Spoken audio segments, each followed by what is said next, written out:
안녕하세요. 오늘의 사연 오사연입니다. 여러분의 실화 사연을 각색하여 들려드립니다. 등장인물은 모두 가명을 사용하였습니다. 그럼 오늘의 오사연 시작하겠습니다. 저는 29세 주부입니다. 제가 겪은 일이 너무 충격적이고 믿기 어려운 일이라서 이렇게 글로 남겨봅니다. 아직도 정신이 혼란스럽지만 차근차근 써보겠습니다. 남편과 결혼한 지 3년이 되었습니다. 연애 2년, 결혼 3년으로 총 5년을 함께 했어요. 남편은 평범한 직장인이고 저도 결혼 전까지 회사를 다녔습니다. 결혼 후에는 아이를 빨리 가져야 한다는 시댁의 압박으로 전업주부가 되었죠. 하지만 1년이 지나도 2년이 지나도 아이가 생기지 않았어요. 시어머니는 매일같이 병원 가봐라, 검사 받아봐라 하시며 저만 탓하셨습니다. 저는 여성과에 가서 온갖 검사를 다 받았는데 아무 문제가 없었어요. 그제야 남편도 검사를 받게 되었는데 결과는 충격적이었습니다. 남편이 무정자증이라는 거였어요. 완전 무정자증이라 자연 임신은 불가능하다고 했습니다. 그 순간 남편의 얼굴이 하얗게 변하는 걸 봤어요. 저도 너무 당황스러웠지만 남편이 더 큰 충격을 받은 것 같아서 위로해드렸습니다. 괜찮아, 요즘 시술도 많이 발달했다던데. 아니면 입양도 생각해 볼 수 있고. 남편은 며칠 동안 말도 없이 우울해했어요. 시댁에는 어떻게 말할지 고민이 많았는데 의외로 남편이 먼저 부모님께 말씀드리겠다고 했습니다. 그때 저는 남편의 결정을 대견하게 생각했어요. 자신의 치부를 숨기지 않고 가족들에게 솔직하게 말하겠다는 용기가 고맙기도 했고요. 지금 생각하니 그때부터 모든 계획이 짜여져 있었던 것 같아요. 시댁 식구들이 모여서 가족 회의를 했습니다. 저는 긴장했는데 시아버지가 말씀하셨어요. 입양을 하자. 요즘은 입양도 많이들 한다더라. 시어머니는 처음에 반대하셨지만 시아버지와 남편이 설득해서 결국 동의하셨습니다. 저는 사실 입양에 대해 긍정적이었어요. 혈연 관계가 아니어도 사랑으로 키우면 진짜 가족이 될 수 있다고 생각했거든요. 요즘 입양 가정들도 많고 혈연보다 정이 더 중요하다고 생각해요. 제가 말했더니 시어머니께서 처음으로 제 의견에 동조하셨어요. 남편이 입양기관을 알아봤고 몇 개월 후 생후 6개월 된 남자아이를 만나게 되었습니다. 처음 봤을 때부터 정말 예쁘고 사랑스러웠어요. 남편도 아이를 보자마자 우리 아들이야 하며 좋아했습니다. 지금 생각해보니 그때 남편의 표정이 이상했어요. 처음 보는 아이에게 보이기에는 너무 애착이 있어 보였거든요. 마치 이미 알고 있던 아이를 대하는 것 같았어요. 하지만 그때는 아버지가 되고 싶어하는 간절함 때문이라고 생각했어요. 서류 절차를 거쳐서 지훈이 가명을 저희 집으로 데려왔어요. 처음에는 육아가 힘들고 낯설었지만 하루하루 아이와 함께하면서 정말 제 친아들 같은 느낌이 들었습니다. 밤에 우유를 먹이고 기저귀를 갈아주고 첫 이빨이 났을 때, 처음 걸었을 때 모든 순간이 소중했어요. 지훈이가 저희 집에 온 지 2년이 흘렀습니다. 이제 만 2살 반이 된 지훈이는 엄마 아빠를 또박또박 불렀고 저희를 진짜 부모로 알고 따랐어요. 저도 지훈이를 진짜 제 아들처럼 사랑했습니다. 지훈이는 정말 똑똑하고 사랑스러운 아이였어요. 일찍부터 말을 잘했고 걸음마도 빨랐어요. 성격도 활발하고 애교도 많았죠. 저는 매일 지훈이와 놀면서 행복했어요. 남편도 처음에는 어색해했지만 시간이 지나면서 지훈이를 정말 예뻐했어요. 주말이면 놀이공원에 데리고 가고 장난감도 많이 사주고 밤에 책도 읽어주며 좋은 아빠가 되려고 노력했습니다. 지훈이가 나랑 닮았다고 남편이 자주 말했어요. 저는 그냥 착각이라고 생각했어요. 함께 살면서 닮아가는 것이라고 여겼죠. 하지만 지금 생각해보니 그때부터 단서가 있었던 거예요. 시댁에서도 처음엔 어색해하시더니 지훈이가 할머니, 할아버지하고 부르자 정말 손자 사랑이 대단하셨어요. 특히 시어머니는 우리 지훈이가 제일 예뻐하시며 온갖 것들을 사다 주셨습니다. 지훈이가 우리 집안 유전자가 있나봐. 똑똑하고 예쁘게 생겼어. 시아버지께서 그런 말씀을 하실 때마다 저는 그냥 사회적인 말씀이라고 생각했어요. 저는 이런 평범하고 행복한 일상이 계속될 거라고 믿었어요. 비록 혈연 관계는 아니지만 사랑으로 맺어진 진짜 가족이라고 생각했거든요. 돌이켜보니 그 2년 동안 이상한 일들이 몇 번 있었어요. 한 번은 시어머니께서 지훈이를 보시면서 우리 지민이 남편 어렸을 때랑 똑같네 하신 적이 있었어요. 저는 그냥 모든 아이들이 비슷하게 생겼나 봐요 했는데 시어머니께서 순간 당황하시더라고요. 또 한 번은 남편이 전화를 받으면서 나가는 모습을 봤어요. 누군가와 조용히 대화하는데 아직은 안 돼, 시간이 필요해 같은 말을 하더라고요. 제가 누구와 통화했냐고 물어봤더니 회사 일이라고 하더라고요. 지훈이를 데리고 산책을 하다가 한 할머니가 엄마 아빠를 많이 닮았네 하신 적도 있었어요. 저는 기분 좋게 입양한 아이인데 함께 살다 보니 닮아간 것 같아요 했더니 그 할머니가 이상한 표정을 지으시더라고요. 하지만 그때는 모두 우연의 일치라고 생각했어요. 설마 이런 큰 거짓말을 가족 모두가 공모해서 할 거라고는 상상도 못했거든요. 그런데 지난달 정말 예상치 못한 일이 일어났습니다. 평범한 주말 오후였어요. 지훈이가 낮잠을 자고 있고 저는 설거지를 하고 있었는데 초인종이 울렸습니다. 남편이 문을 열어줬는데 밖에서 여자 목소리가 들렸어요. 지훈이 어디 있어? 내 아들 어디 있냐고. 깜짝 놀라서 나가보니 20대 후반으로 보이는 여자가 현관에 서 있었습니다. 머리는 헝클어져 있고 눈은 빨갛게 충혈되어 있었어요. 술 냄새도 많이 났고요. 그 여자의 첫인상은 정말 충격적이었어요. 화장은 번져 있고 옷도 구겨져 있었어요. 하지만 얼굴을 자세히 보니 예쁘게 생긴 여자였어요. 다만 지금 상태가 너무 말이 아니었죠. 누구세요? 제가 물어봤더니 나 지훈이 엄마야. 친엄마. 내 아들 돌려줘. 순간 온몸에 소름이 돋았어요. 남편은 당황한 표정으로 뭔 소리예요? 지훈이는 저희 아들인데요 하며 문을 닫으려 했습니다. 하지만 그 여자는 문틈에 발을 끼우며 소리쳤어요. 거짓말하지 마. 나 다 알아. 입양센터에서 확인했어. 내가 키우겠다고. 그 순간 남편의 얼굴이 새하얗게 변하는 걸 봤어요. 뭔가 숨기고 있는 게 있다는 느낌이 들었어요. 결국 그 여자는 집안까지 들어왔어요. 지훈이가 잠에서 깨서 울기 시작했고 상황은 완전 엉망이 되었습니다. 급하게 시댁에 연락했더니 시부모님이 달려오셨어요. 처음에는 시아버지께서 무슨 소리냐, 우리 손자다 하시며 그 여자를 내보내려 하셨습니다. 하지만 그 여자가 서류를 꺼내 보여주자 분위기가 이상해졌어요. 이게 입양 서류야. 그리고 이게 내가 지훈이 낳았다는 출생신고서야. 법적으로 나한테 친권이 있어. 시어머니가 그 서류들을 보시더니 얼굴이 굳어지셨어요. 시아버지도 마찬가지였고요. 저는 무슨 일인지 몰라서 그냥 지훈이를 꽉 안고 있었습니다. 그런데 그때부터 시댁의 태도가 180도 바뀌었어요. 어쩔 수 없지. 법적으로 친모가 찾아오면. 입양은 원래 그런 위험이 있는 거야. 핏줄도 아닌데 억지로 잡고 있을 수는 없잖아. 저는 귀를 의심했어요. 2년 동안 우리 손자, 우리 지훈이 하시던 분들이 갑자기 이렇게 차갑게 말씀하시다니. 어머니, 무슨 말씀이세요? 지훈이는 저희가 2년 동안 키운 아이인데요. 제가 당황하며 말했지만 시어머니는 고개를 돌리셨어요. 더 충격적인 건 남편이었어요. 남편이 저를 보며 말했습니다. 여보, 어쩔 수 없어. 법적으로 친모가 양육권을 주장하면 우리가 막을 수 없어. 뭔 소리야?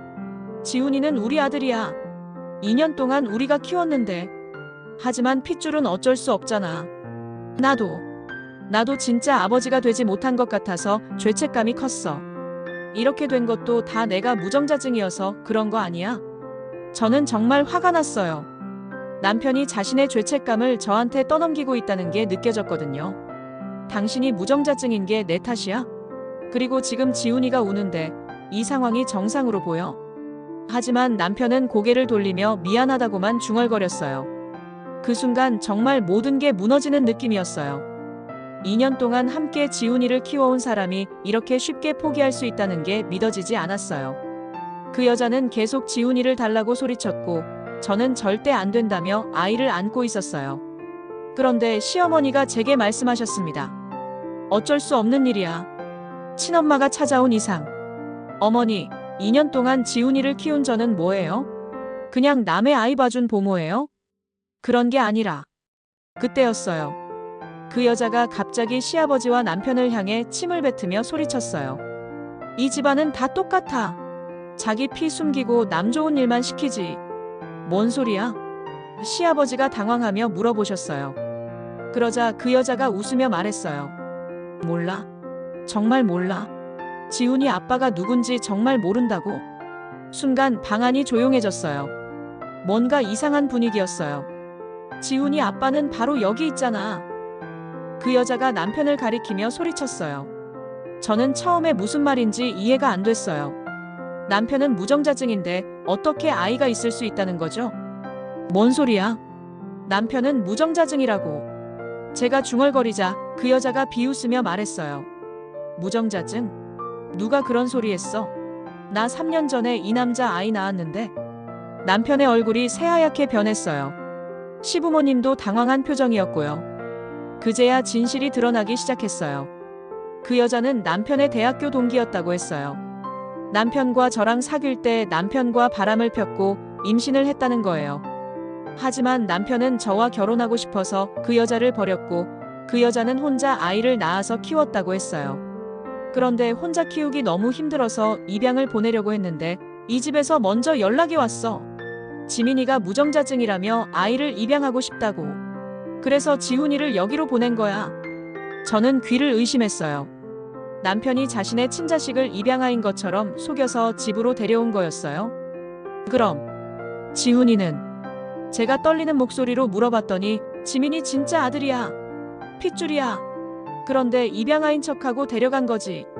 그 여자는 계속해서 자세한 이야기를 했어요. 남편과 대학교 때 동아리에서 만났고 제가 취업 준비로 바쁠 때 둘이 자주 만났다는 거였어요. 그러다가 임신이 되었는데 남편은 저와 결혼하겠다며 그 여자를 떠났다는 거였어요. 나 혼자 임신 기간 보내고 혼자 아이 낳고 혼자 키웠어. 그런데 너무 힘들어서 입양을 보내려고 했더니 지민이가 연락 와서 자기가 키우겠다고 하더라고. 모든 것이 거짓말이었다. 그 순간 모든 퍼즐이 맞춰졌어요. 남편이 무정자증이라는 것도 거짓말이었어요. 남편은 저와 결혼하기 전에 다른 여자와 바람을 피워서 아이까지 낳았지만 그 사실을 숨기고 저와 결혼한 거였어요. 그리고 그 여자가 혼자 아이 키우기 힘들어하자 자신이 직접 키우고 싶었지만 저한테는 말할 수 없어서 입양이라는 형식을 빌려서 자신의 친자식을 집으로 데려온 거였어요. 시댁에서도 이 모든 사실을 알고 있었던 거고요. 저는 2년 동안 남편의 친자식을 남의 아이인 줄 알고 키웠던 거였어요. 아니, 정확히는 남편과 그의 바람난 상대 여자 사이의 아이를 키운 거였고요. 그럼 무정자증 검사는? 제가 물어봤더니 남편이 고개를 숙이며 말했어요. 가짜 서류였어. 병원에 아는 사람이 있어서. 정말 모든 게 계획된 거였어요. 저를 완전히 속이기 위해서 가짜 검사 서류까지 만들었던 거예요. 그럼 나는 뭐야? 제가 중얼거리자 시어머니가 말씀하셨어요. 미안하다. 우리도 어쩔 수 없었어. 지민이가 그 아이를 키우고 싶어 했는데 너한테 어떻게 말하겠냐? 그래서 저를 속인 거예요? 2년 동안? 시아버지도 고개를 숙이며 말씀하셨어요. 미안하다. 하지만 너도 지훈이 예뻐했잖아. 결과적으로는 좋았던 거 아니야? 저는 정말 어이가 없었어요. 2년 동안 저를 바보로 만든 모든 사람들이 지금 와서 결과적으로는 좋았다고 말하고 있었어요. 저는 그 순간 정말 화가 났어요. 2년 동안 저를 바보로 만든 모든 사람들에게요. 좋았다고요? 저를 2년 동안 속이고 거짓말하고 바보로 만든 게 좋았다고요? 남편이 변명하려 했어요. 여보, 미안해. 하지만 나도 어쩔 수 없었어. 그 여자가 갑자기 아이 달라고 하는데. 갑자기? 지금 이 여자 말로는 당신이 먼저 연락했다며? 그러자 그 여자가 또 소리쳤어요. 맞아. 이 남자가 먼저 연락해서 아이 데려간 거야. 그런데 이제 와서 나한테 책임 떠넘기려고 해. 모든 게 명확해졌어요. 남편은 자신의 친자식을 키우고 싶어서 입양이라는 거짓말을 했고 시댁도 이를 도왔던 거예요. 그런데 이제 와서 그 여자가 아이를 돌려달라고 하니까 저한테 모든 책임을 떠넘기려 했던 거죠. 너무하네. 저는 정말 말문이 막혔어요. 그런데 그 여자가 또 다른 이야기를 했어요. 그리고 나 돈도 받았어. 지민이가 매월 생활비 준다고 했는데 6개월 전부터 안 줘서 화가 났어. 이제 완전히 이해가 됐어요. 남편은 그 여자에게 생활비까지 주고 있었던 거였어요. 그런데 그것도 중단했으니까 그 여자가 화가 나서 찾아온 거였죠. 저는 그 자리에서 말했어요. 좋아요. 그럼 다 정리하자고요. 하지만 법적으로 정리할게요. 다음 날 바로 변호사를 만났어요. 상황을 설명하니 변호사도 깜짝 놀라더라고요. 이건 입양 사기예요. 친부가 친자식을 입양아인 것처럼 속인 거니까요. 친모가 양육권을 포기했다가 다시 찾는 경우 아이가 현재 안정적으로 생활하고 있다면 법원에서는 현 보호자를 우선적으로 고려해요. 특히 친부가 사기를 쳤다면 더욱 그렇고요. 변호사는 또 다른 중요한 사실도 알려줬어요. 그리고 이 경우 친모의 양육 능력도 중요한 판단 기준이 돼요. 알코올 문제나 경제적 불안정 등이 있다면 아이에게 해로울 수 있거든요. 저는 모든 진실을 폭로하기로 했어요. 남편과 시댁이 저를 2년 동안 속인 것, 남편이 바람을 펴서 아이를 낳은 것, 그 모든 걸 입양으로 포장해서 저를 속인 것을 다 공개했어요. 주변 사람들의 반응은 정말 다양했어요. 어떤 사람은 그래도 아이는 무죄잖아 하며 저를 비난했고, 어떤 사람은 너무 당했다며 저를 위로해줬어요. 하지만 저는 확실했어요. 저를 속인 사람들과는 더 이상 함께 살 수 없다는 것을요. 그리고 남편과 시댁에게 말했어요. 당신들은 나를 속였지만 결국 나를 이 집안의 꼭대기에 세웠어. 지훈이의 법적 보호자는 나야. 그리고 지훈이와 나는 더 이상 당신들이 필요 없어. 남편이 당황하며 말했어요. 여보, 진정해. 우리가 이혼하면 지훈이는 어떻게 돼? 지훈이는 내가 키울 거야. 당신은 바람 피운 사실만 남을 뿐이고. 시어머니가 말씀하셨어요. 그래도 지훈이는 우리 핏줄인데. 핏줄이요? 2년 동안 입양하라며 핏줄 아니라고 하셨잖아요. 이제 와서 핏줄 운운하지 마세요. 그 순간 정말 통쾌했어요. 저를 2년 동안 속인 사람들이 이제 시도 김계숙 편집제 속임수에 오히려 함정에 빠진 셈이 되었으니까요. 법적 절차는 생각보다 복잡했어요. 먼저 지훈이의 친모에 대한 조사가 시작됐어요. 그 여자의 실명은 박지영 가명이었고 남편과 같은 대학 출신이 맞았어요. 하지만 현재 상황은 정말 안 좋았어요. 알코올 의존증이 있었고 일정한 직업도 없었어요. 거주지도 불안정해서 이곳저곳을 전전하고 있었고요. 사회복지사가 조사한 결과 박지영은 양육 능력이 현저히 부족하다고 판정받았어요. 경제적 능력도 없고 정신적으로도 불안정한 상태였거든요. 반면 저는 지훈이를 2년 동안 안정적으로 키워왔고 아이도 저를 완전히 엄마로 인식하고 있었어요. 법원에서 보기에는 현재 상황을 유지하는 것이 아이에게 가장 좋다고 판단한 거죠. 남편과의 마지막 대화. 법정에서 모든 게 결정되기 전에 남편이 저를 찾아왔어요. 여보, 정말 미안해. 내가 잘못했어. 다시 시작할 수 없을까? 시작이요? 뭘 시작한다는 거예요? 우리 가족, 지훈이도 있고. 저는 정말 어이가 없었어요. 당신이 2년 동안 저를 속이면서 가족놀이를 했다고 생각해요? 그리고 지금도 박지영 씨한테 돈 주고 있었던 거 다 알아요. 남편의 얼굴이 더욱 창백해졌어요. 그건 그냥 아이 때문에. 거짓말 또 하시네요. 조사 결과 박지영 씨와 6개월 전까지 계속 만나고 있었다면서요? 그제야 남편이 모든 걸 인정했어요. 저와 결혼한 후에도 박지영과의 관계를 완전히 끊지 못했다는 것, 지훈이를 핑계로 계속 만나고 있었다는 것을요. 정말 미안해. 내가 너무 못된 짓을 했어. 미안하다고 다 해결되는 줄 아세요? 저는 2년 동안 바보처럼 당신의 바람둥이 아들을 키웠어요. 그것도 제 친아들인 줄 알고요. 법원에서 최종 판결이 나왔어요. 박지영의 친권은 박탈 마이너스 양육 능력 부족 및 아동 복리의 해로움. 남편의 친권도 제한 마이너스 사기 및 기만 행위로 인한 신뢰성 상실. 지훈이의 법적 보호자는 저로 확정 마이너스 현재까지 안정적 양육 및 아동의 정서적 안정 고려. 남편은 양육비 지급 의무 마이너스 친부로서의 책임. 결과는 제가 원하던 대로 나왔어요. 지훈이는 완전히 제 아이가 된 거였어요. 저는 남편과 즉시 이혼했어요. 위자료와 재산 분할도 받았고 지훈이에 대한 양육비도 확보했어요. 새 아파트를 구해서 지훈이와 함께 이사했어요. 2년 동안 살던 집에는 너무 많은 거짓말의 추억이 있었거든요. 처음에는 혼자 아이를 키우는 게 막막했어요. 하지만 진실을 숨기고 살 때보다는 훨씬 마음이 편했어요. 지훈이는 처음에 아빠는 어디가? 라고 물어봤어요. 아직 어려서 상황을 이해하지 못했거든요. 아빠는 일 때문에 멀리 가셨어. 이제 엄마랑 둘이 살 거야. 엄마가 있으면 돼. 지훈이의 이 말에 눈물이 났어요. 이 아이에게는 저만 있으면 된다는 거잖아요. 지훈이와 저는 새로운 일상을 만들어 갔어요. 주말이면 공원에 가서 놀고 저녁에는 함께 책을 읽었어요. 지훈이는 정말 똑똑하고 밝은 아이였어요. 어린이집 선생님도 지훈이가 다른 아이들보다 성숙하고 배려심이 많다고 칭찬하셨어요. 엄마, 나 엄마가 제일 좋아. 지훈이가 제게 안기며 말할 때마다 저는 이 아이를 지켜야겠다는 다짐을 했어요. 남편의 핏줄이든 아니든 지훈이는 이제 완전히 제 아들이었으니까요. 지훈이와 함께 생활한 지 1년이 지났어요. 이제 지훈이는 만 3살 반이 되었고 말도 정말 잘해요. 엄마, 나 엄마 아들이야? 아니, 지훈이는 엄마 아들이야. 그럼 나 엄마만 있으면 돼. 응, 엄마도 지훈이만 있으면 돼.